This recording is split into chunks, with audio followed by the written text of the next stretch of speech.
Hej, og velkommen til den her video. I dag spiller vi en add-on, der hedder The Dark Village. Ja, vi har lige dræbt en zombie, så vi har fået noget rådent kød.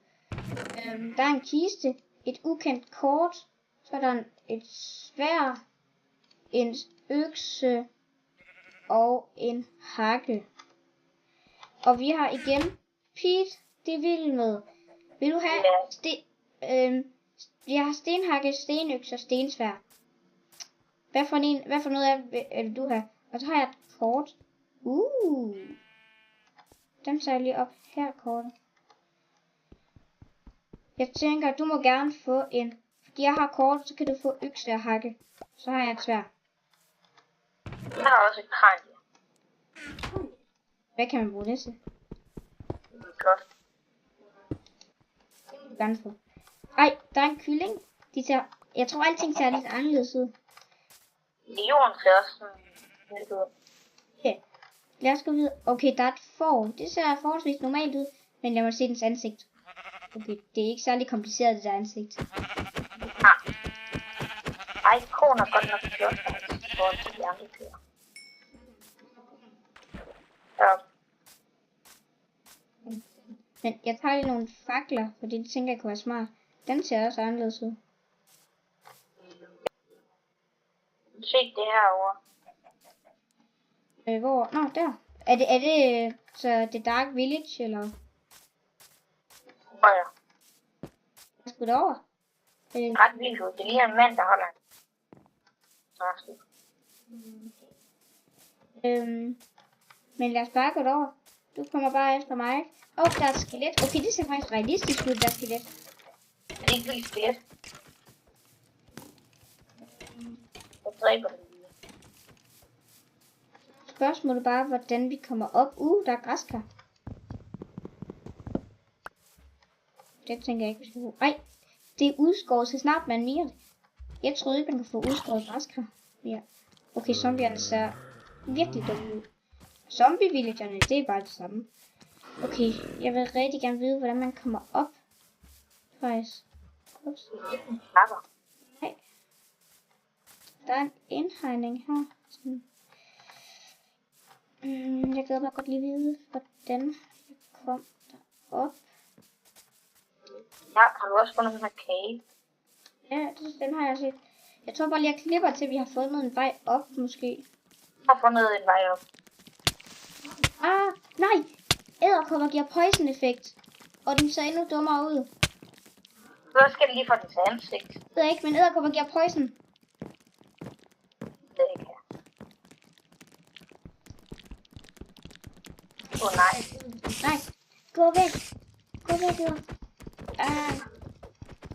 På din vej. Jeg får poison. Det gider jeg ikke. Jeg gider ikke have poison. Nej. Den er lige bag mig. Gå væk. Nej, jeg dør. Nej, jeg skal ikke dø. Yes! Tager du mine ting til mig? Jeg har taget. Mens vi kunne finde en vej op.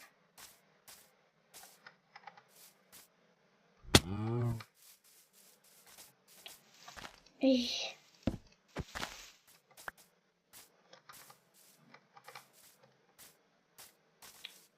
er irriterende, at det starter som nat. Ja. Det er rigtig træls. Og vi var lige kommet op. Jeg kan se dig. Så. Stop mine ting. Jeg fik ned et cobweb. Jeg har et stykke ulagende grund. Hvad er det? Der er en zombie. Hvorfor går Nej, der står bare en zombie, vil ikke tage under. zombien går væk fra os? Nej, den er gået ned til dig. Nej. Jeg fik spring.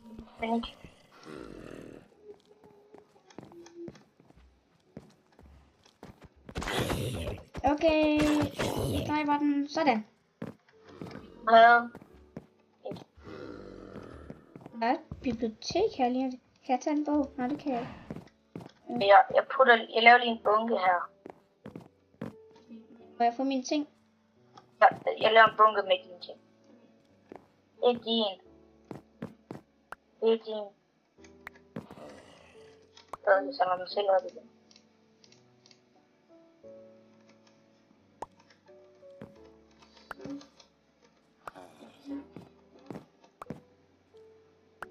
Hvad er det? Jeg håber, der er nogle kister et eller andet sted. Jeg har et udskåret græskar på hovedet. Jeg kan ikke se noget. Jeg putter de der kranier på mit hoved. Ej, det kan jeg. Ja. Det ser helt normalt ud. Må jeg lige prøve? Undskyld. Jeg tror lige, jeg kunne tage det. Lige hvis du har et udskåret græskar på hovedet, prøv at tage det. Så ser det anderledes ud. Ja. Der er så mange nye ting, du kan craft. Der er faktisk virkelig meget. Okay, hvordan laver man en smaragd? Okay, for en smaragdblok. Okay. Færdig. Ja, så får du dit. Ja. For et græskar. Okay. Lad os gå videre. Der er et bibliotek her. Ej, jeg skal fast i cobweb. Så lad os gå videre. Måske er der noget. Nej, glemmer jeg sagde, der er ikke noget herovre. Vi går tilbage igen.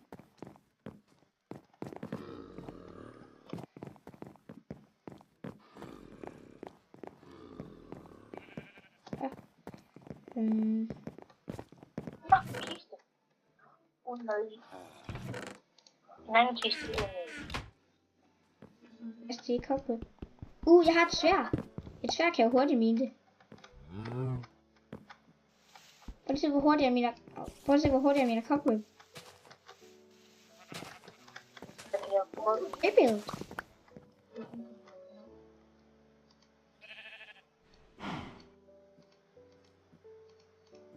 Ej, ved så skal det. Er det ikke sådan, man har brugt? Ej, det skal man bruge crafting table til, eller hvad? Man kan ikke bare spise hvede, ikke? Nej, det kan man ikke. Hov, der er en stige her. Lad os gå herop. Okay. Der er vandmelon. Der er en kiste. Ej, den er også tom. Men der er... Der er en kiste, den er også tom. Vandmeloner. Græskar. Jeg har ikke behov for en blomsterkrukke. Eller en tulipan. Men vandmeloner, det er jo vores eneste mad, så du tager bare nogle vandmeloner, ikke? Græskar kan vi jo egentlig også lave tærter af, ikke? Halvfald. Jeg skal også have alle de halmballer, vi kan finde.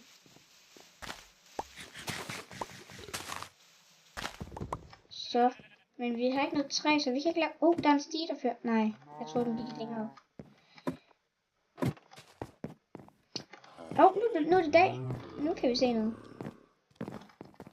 Indtil videre, synes jeg... Nu, hvorfor det hedder The Dark Village. Det ved jeg heller ikke. Men jeg synes lidt, indtil videre er det lidt et antiklimaks. Hvis vi møder en enderman nu, så kan vi godt se på den, på grund af at vi har et kranie på hovedet, jeg er ret sikker på. Det virker i hvert fald med et græskar. Ja.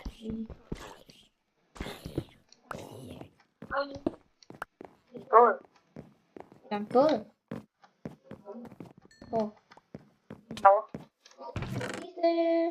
Ej, der er aldrig noget i de kister.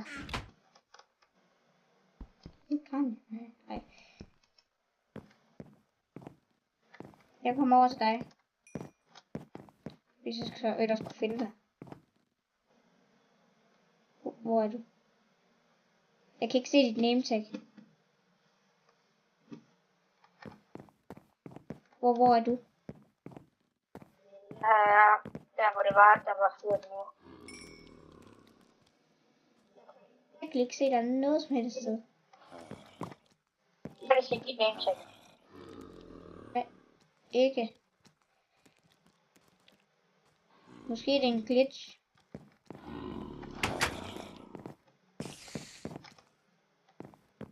Nu kan jeg se det. Hvad? Måske er det hvorfor den hedder The Dark Village. Hvad? Der er noget, der godt kunne ligne en af de der galger. En galge. sidder fast i cobweb. Det mener du ikke, mand. Nej, det er en fælde, det her. Man kan ikke komme op. Hvis man i hvert fald ned i cobweb. Ej, Nu tror jeg endnu mere på den. Så. Ja. Der er lige noget mere vandmelon herovre. Jeg har prøvet. Så jeg hænger mig. Det er hængt. Det er måske lidt dark ved det, fordi der er sådan kranier over det hele. Ja, og galger. Er det en redstone lampe? Det var. Fik han ikke? Jo, det er en redstone lampe. Aha. Skal jeg vise dig det der skib, der er? Skib. Ja, det må det være. Nå, der. Jeg glæder mig rigtig meget, fordi der var et håndtag på. Og det. I skibsfrag, der er der altid en kiste. Jeg tror det. Ikke noget, man hiver i håndtaget. Nej, jeg har på. Eller, at man hiver i håndtaget, så er der kiste. Nej. Hey. Det var godt nok det mest kedelige skib. Vent lidt. Der er et udkigstårn. Sejlet er lavet. Vent lidt. Sejlet er lavet af uld. Vi kan lave sengen. Nu har jeg 3. Så har jeg fundet på sejleren. Bag herovre. Er det på sejlet? Oh. Jeg fik det ligner på sejlerens træfork. Smart. Er der? Det er så sejt. Jeg havde virkelig håbet, at der var noget i den kiste. Det havde jeg også. Altså, jeg synes ikke rigtig, at det Dark Village er særlig village-agtigt. Den er heller ikke særlig stor. Der er nogle flere hus her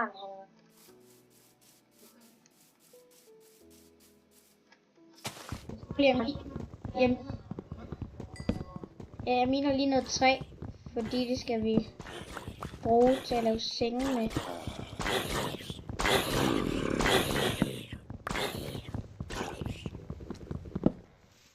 Sådan. Der er en zombie. Der er en zombie. Haha. Yes. Der er sådan et... Hvad er det? Jeg tror det... Nej, det er et crafting table, det her. Det er perfekt. Det er vildt ud. Ej! Brødet ser mærkeligt ud. What? Toastbrød. Ej, jeg ved, hvad der sker. Hvordan ser brød som lavet? What? Jeg laver en seng nu. Og så smør. Det tror jeg ikke, den kan. Ikke have nogen tulipan eller rådent kød. Det gider jeg faktisk ikke have. Nej, nu får jeg så tage det igen. Kom væk. Sådan. Jeg har fundet en måde, vi kan komme ned i den der cave på. Hvordan? Og lige ned ved den.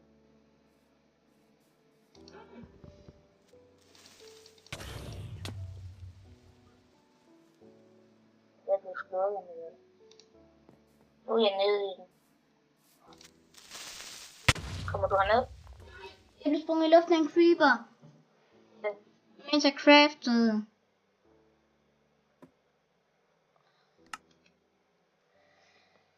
For helvede. Vent lige lidt. Der hvor vi spawnede, der var der en bog, der hedder The Dark Village. Og der står noget. Der står noget i bogen. Måske kan vi bruge det. Måske er det derfor, vi ikke kan finde noget, fordi vi kan læse bogen. Måske fortæller den, hvad vi skal gøre. Jeg kan ikke se... Altså mig, så vil jeg virkelig gerne ned i den her cave. Jeg kan ikke se dit name tag. Har du taget mine ting? Okay, så lad være med. Det skal du heller ikke. For jeg vil gerne selv samle dem op. Jeg er ikke kommet op. Jeg kan se den name tag. Jeg kan se dig. Nå, du kommer derned. Hvor var det, vi craftede lige før? Var det herovre? Ja, det var herovre.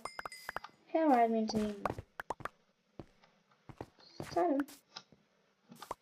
Og min ven. Så vi kan komme ned i den her cave. Sticks.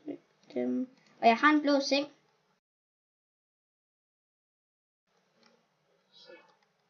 Jeg kan lave crafting table. Sådan. Nu har jeg sådan et. Nu kommer jeg over til dig. Og du er lige der.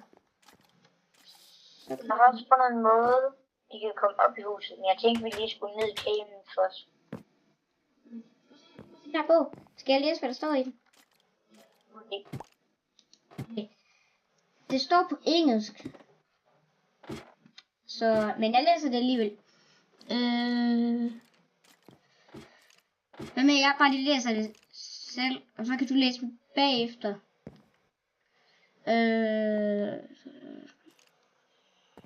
Det er noget med en advarsel.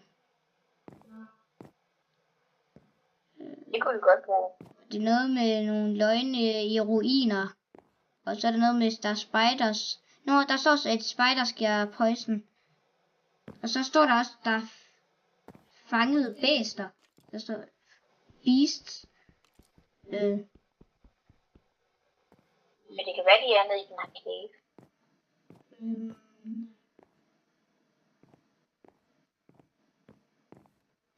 Der står også koordinater til en mine. Der står koordinater. Der står minus 29, 86. Vi er på 29. Jeg tror, det er den cave, vi er ved. Okay. Så står der, at der er et eller andet, der kommer nogle lyde, der kommer from the deep. Op dernede. Og så skal man løse. Hvad er det? P-E-R-P-A-R-E staver. Er det ikke sådan, man skal gøre sig klar? Er det ikke sådan, man skal gøre sig klar, eller hvad? Det tror jeg. Før at det kommer. Hvis du fejler, så... jeg ved ikke helt læse det. Men det... Jeg ved ikke, om det var en hjælp, men... jeg skulle derned. Jeg tager stigen her. Det lyder endnu mere spændende at gå derned nu. Ja. Under that cobweb. Okay.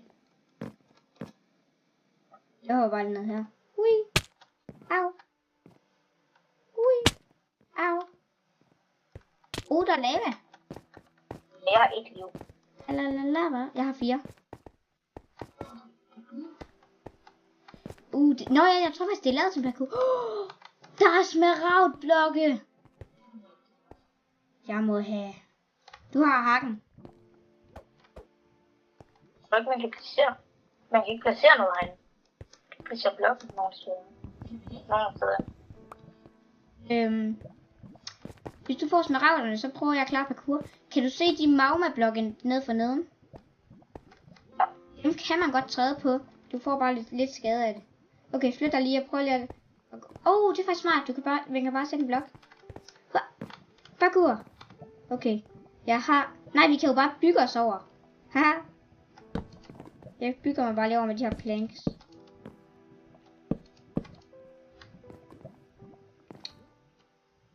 Jeg har ikke flere ting. Eller jo, jeg har den her dør. Det tror jeg ikke hjælper.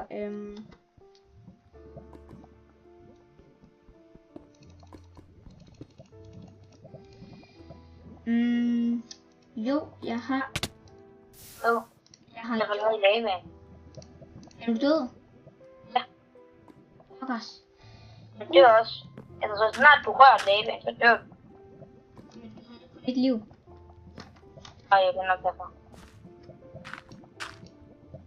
Kommer på den anden side. Hvad er det der? Jeg har fundet jernmalm. Jeg tror noget af det var allerede gået i stykker. Måske har der været en creeper hernede. Men jeg har en nemmere måde, vi kan komme over til smaragdblokkene. Der er også kul. Jeg bygger mig derover.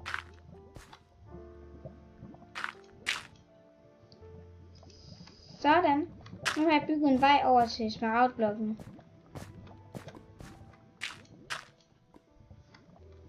Nu skal jeg bygge lidt mere sikkert. Sådan. Bum. Nu er der en ordentlig vej mellem det hele. Måske skal jeg også lige bygge mig der. Nej, jeg har så ikke mere. Jo, jeg har stadigvæk kekse, græskar. Okay, kekse. Hvad var det? Nej, der er de der, jeg ved ikke, hvorfor har jeg glemt, hvad de hedder? De der onde villagers. De der pillagers, der er pillagers. Og de har enchanted armbryster. Og lige der. Så de også, skulle være forberedt. Jo, og der står, at der var bæster nede fra dybet. Det er nok dem, der er de mente. Ja. Det er noget, der er endnu værre. Hvad er det kun er begyndelsen? Måske kommer der en boss. Nej.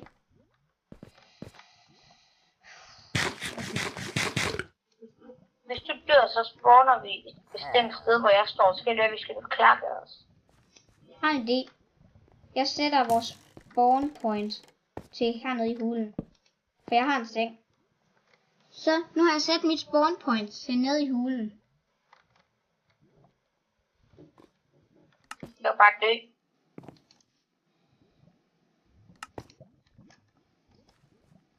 Men jeg har sat respawn. Sådan.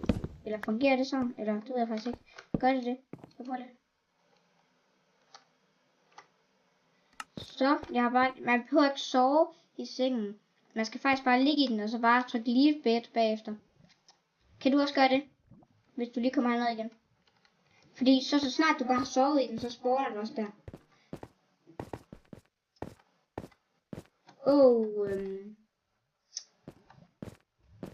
Jeg tror, jeg kan se noget lidt længere nede. Jeg går ned og dræber den.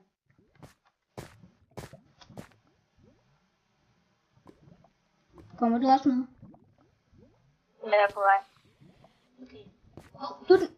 Den er gået tilbage ned ad gangen.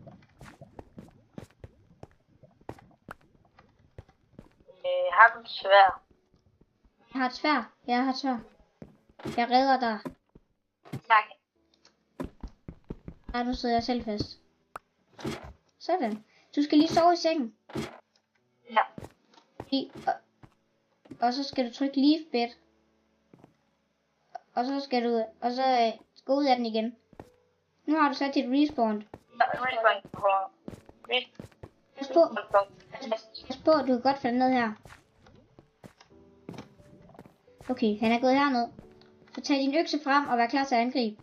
Vent lige din hakke først, og så er min, de har jernmalm. Okay. Jeg har ikke nogen af mine ting, de er brændt. Den kommer. Nej, jeg faldt ned i lava. Nej.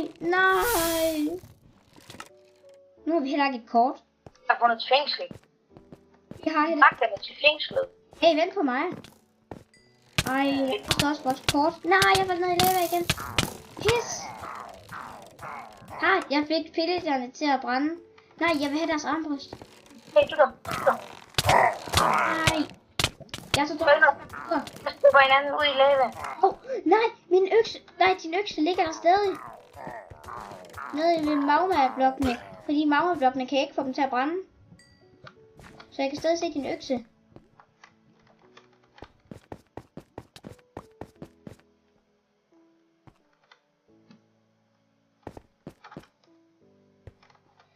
Ja, det ligner godt nok et fængsel, det her.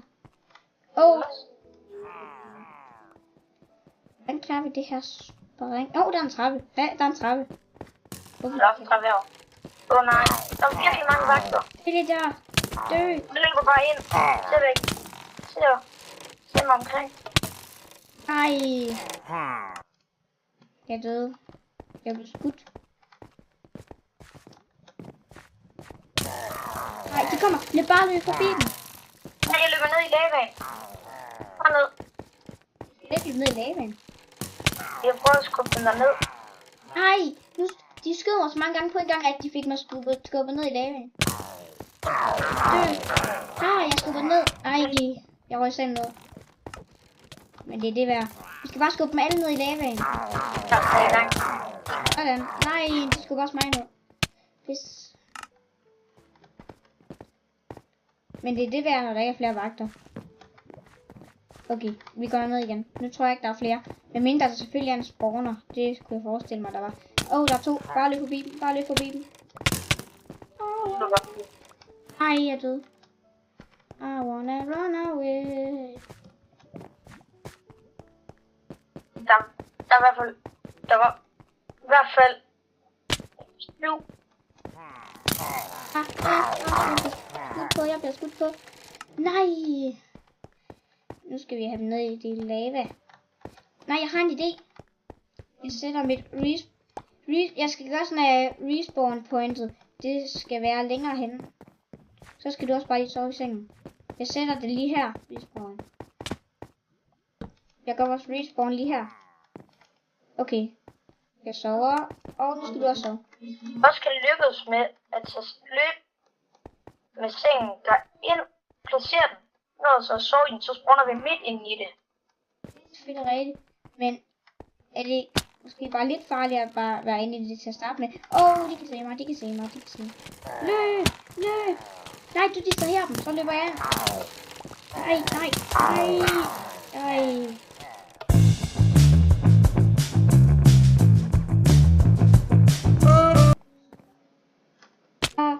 Sådan. Lad os sige farvel. Så lad os gøre det lige her. Men det var alt for den her video. Vi ses i næste video. Hej. Hej.